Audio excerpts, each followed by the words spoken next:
Having been and am a grieving father, I can speak directly to the issues that surround a father, or particularly a man, while grieving. We have the challenges of what society thinks. We have the challenges of what we think about ourselves. We have the role considerations. We have the feelings of perhaps not being understood. And then some of us have various degrees of not being able to express our emotions, right? So let's talk about those things. First of all, grieving in our society is a difficult thing. We're expected to be men to just walk around and suck it up, like army guys do. Well, let me tell you, army guys come back wounded, right? I mean, that's why we hear so much about um, guys that are coming back from various places and they have all kinds of psychological struggles because of the things they've seen. Not only that maybe they've had to participate in, but also in what they've seen. They've seen their comrades being hurt. They've seen their comrades being maimed. And they've seen people that they had such bonds with, because that's how the unit was formed, that have been maimed in some way, and they just grieve for them, right? So if you're a father who is grieving a son and you're expecting yourself to behave that way because that's what society's taught you, I'd like to give you a different perspective. You are a man, yes, but what is the definition of a man? What is your definition of a man? What's society's definition of a man? Well, to me, in terms of grief, what a man is a human being. Whether you're a man, a woman, it doesn't matter. You're a emoting person, a person with emotions that's built for emotions to sense the world around you. So when you have a loss, we are really challenged of the societal expectations. So I can speak for myself that after my son died, my initial son, my firstborn son, in 2011, I went to work every day trying to tough it out, thinking that, time is just going to heal this. If I just tough this out, it's going to be okay every day. Well, I found that didn't work, because that's not who I was. So you have to know who you are as a man inside you, okay? And that doesn't mean how you show up in the world as being a man. You have to know who you are inside, whether you're a private person, whether you're a person who needs support, whether you're a social being. I happen to be a social being, right? So keeping things to myself and trying to work through this just didn't work. And I saw a counselor and lots of other things, okay? None of that worked. And in a year or two, I went downhill because I needed more than the more support than what I had.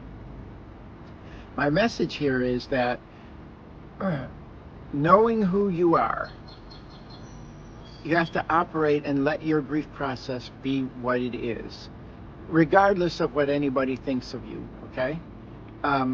You don't go out and do things like, try to cause mayhem in the streets or hurt other people, but inside you, you have to know who you are. What does that mean? What does that mean? Let's say you're a man who is a very social being. Typically, men like this do better because they're more connected to the world. There are men, and I have clients that are so shut down, they can't even express what they feel. Not only to their family members that they're going through this grief process with, because even though we're doing it in ourselves, we're still doing it with others within the family, right? But you have to know what that means for you. It's really hard to be needed because you're trying to deal with yourself and you're trying to support others within the family, and that's sometimes really hard. It was for me. Um, I'm not proud of who I was during that time, but I've learned that we can become our best selves if we remember who we are and operate on what was it that I was taught to being in that role that I can still take forward in my life. So, in other words, I'm not losing that role. Still have it, but I have to reframe the way I think about it. It's a different relationship with that role. And that's kind of complicated, but I learned this through my own counseling. And then after my 5-year or 6-year journey of coming through grief, I know how to help others find that because I had been through it. Okay, so it's just not like an answer I'm going to give you here, right? Then you have the pressure of being a provider, and you know you're not at your best. So you go to work, and most of the time we can't compartmentalize just doing our job, even though that's what we're required to do. So within ourselves, there's a lot of emotion going on. And I found that when I went to work, I was able to, be in community, let's say, and maybe joke around or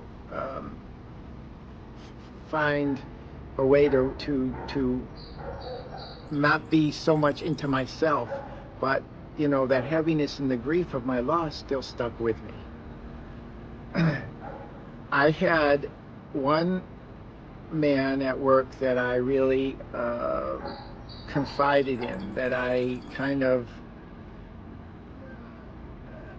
he agreed to support me, and so I might be in his office every day talking about how I hurt, right? But that helped me to be more effective on the job. Now in my case, my grief was so heavy that my job performance went down over a year until I just had to quit for a while and go find some help. But it's the provider role that makes us feel more pressure around losing our job when the economy's already looking to downsize us, and there's the pressure of knowing I'm not doing my best job that I could be doing because I'm grieving and I'm wounded.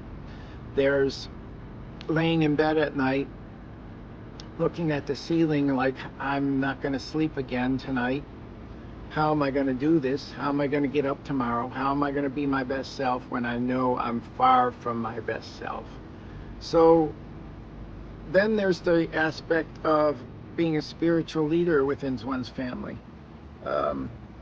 So when I lost my first son, I went to the place of, God, why me? How? How could you do this to me? I was a victim in this. That's how I talked to myself. And I put my hand up to God and said, God, not right now. And I can say that I did that for some time. I had support from a church group, but I faded from that church group because I just felt so alone. I felt like nobody had that in common with me. And I also felt guilty because my feelings about God at that time were not engaging. They were raging. Yes, not engaging, but raging. So God and I had a moment. And I've since, made my relationship with God much stronger and much better. But during that time, I couldn't be the spiritual leader for my family the way I thought I needed to be. So again, I felt I was failing them. I was failing them in terms of the leadership and the godly understanding and empathy and everything that I've needed to have for them. Now, I was there for them, and I did the best I could, but I could have done very much better. However, I'm here to tell you that one thing is you can do is make sure you stay in community around that. Also, make sure you talk to God regularly about these problems. Draw into God versus drawing back from Him. And even in our society, we go to church, we check the boxes. That's not what I'm talking about. I'm talking about sitting regularly with God and talking with Him. Um, that is one way of counsel. He's called the great counselor, so take advantage of that fact. So between being a provider and being an emotional person or being a shut down person, you have to understand yourself. And one way to do that is through finding yourself a good counselor or a good coach or a good somebody who perhaps has been through grief that will walk this path with you. It's really tough to be a dad in today's society as a grieving dad. Now, I knew guys that somehow, and I don't understand how, could just turn everything off, and they acted like nothing ever happened. There was one guy I know, his son died, and he just went on. And maybe he was a guy who wasn't in touch with himself in general, and he could just go on. But my belief was that deep inside somewhere he was struggling, or that years later his grief might kick in and struggle because he just kept busy and just powered on, right? But grief will wait for you. Grief will wait. And it'll show up at some time when you least expect it, and then it'll make itself known, and you'll have to deal with it sooner or later. So I really encourage you that if you're the guy that just thinks you can power on through it, that you take a real hard look at yourself and maybe reconsider that. We've talked about the role of being a father, and I really want to encourage you that you can get through it. You can support your family. You can be there for them if you nurture yourself through it and do the work that grief takes. In the meantime, I encourage you to first survive, then to strive, and eventually maybe even thrive.